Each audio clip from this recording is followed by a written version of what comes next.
భారత స్వాతంత్ర ఉద్యమంలో ముస్లింల త్యాగాలు మరవలేనివని 1857లో జరిగిన ప్రథమ స్వాతంత్ర సమరంలో 6 లక్షలకు పైగా ముస్లిం వీరులు ప్రాణత్యాగం చేశారని మాజీ మంత్రి డొక్కా మాణిక్య వరప్రసాద్, వల్లంరెడ్డి లక్ష్మణ్ రెడ్డి, పెనుకొండ లక్ష్మీనారాయణ తెలిపారు.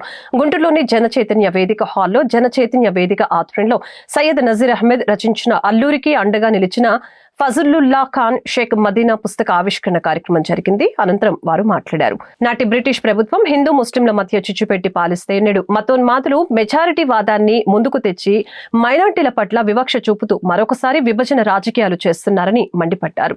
ప్రపంచవ్యాప్తంగా 200 కోట్ల మంది ముస్లింలు ఉన్నారని, అందులో 22 కోట్ల ముస్లిం జనాభాతో భారత్ 3వ స్థానంలో ఉందని తెలియజేశారు. భారత స్వాతంత్రోద్యమంలో ఏ కులం కూడా తక్కువ పాత్ర పోషించలేదు.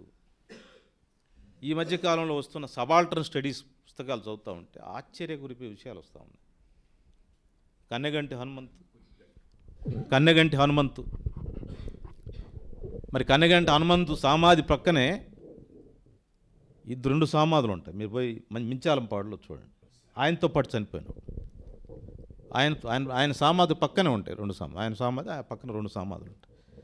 2 మాదిగలు కూడా ఆయనతో పాటు చనిపోయారు. ఆయనకి రక్షణగా ఉన్నవాడు. వాళ్ళ గురించి ఎవరు రాస్తారు?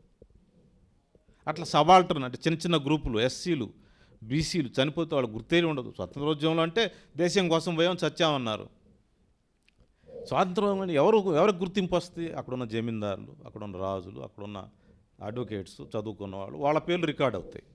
వాళ్ళ గుర్తింపు ఉండదు సమాజంలో. కామన్ మ్యాన్ ఏమి వెళ్తారు, అరెస్ట్ అవుతారు. ఇప్పుడు మనం ఉద్యమం చేస్తాం, ధర్నా చేస్తూ ఉంటారు, అందరు అరెస్ట్ అవుతారు. నేను నాయకత్వం వహించడానికి పేరు వస్తుంది, మిగతా వాళ్ళకి రాదు. నాయకత్వం ఎవరికి ఉంటుంది? ఆ నాయకత్వ లక్షణాలు, ఆ డబ్బు, ఆ ఆర్గనైజేషన్ ఉన్న వాళ్ళకి వస్తుంది, ఆ చదువు ఏదో ఉన్నవాడు. కామన్ మ్యాన్ వాడి స్పిరిట్తో వెళ్ళాడు కదా, దేశ స్వాతంత్రం కోసం స్పిరిట్తో వెళ్ళాడు కదా. ఆ స్పిరిట్తో దేశం కోసం ప్రాణాలు వదిలిన ముస్లిమ్స్, దళితులు, బలహీన వర్గాలకు వాళ్ళ రికార్డు లిఖించబడలేదు. మన తాడికొండ విలేజ్, తాడికొండ గ్రామంలో క్విట్ ఇండియా మూమెంట్లో నోతక్కి సాంబయ్య, మాదిగపల్లి,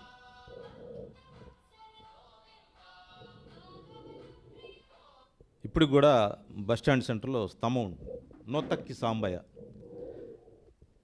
క్విట్ ఇండియా మూమెంట్లో అందరిని బంద్ చేయించారు. మొత్తం దేశం అంతా ఎక్కడ 144 సెక్షన్ విధించారు.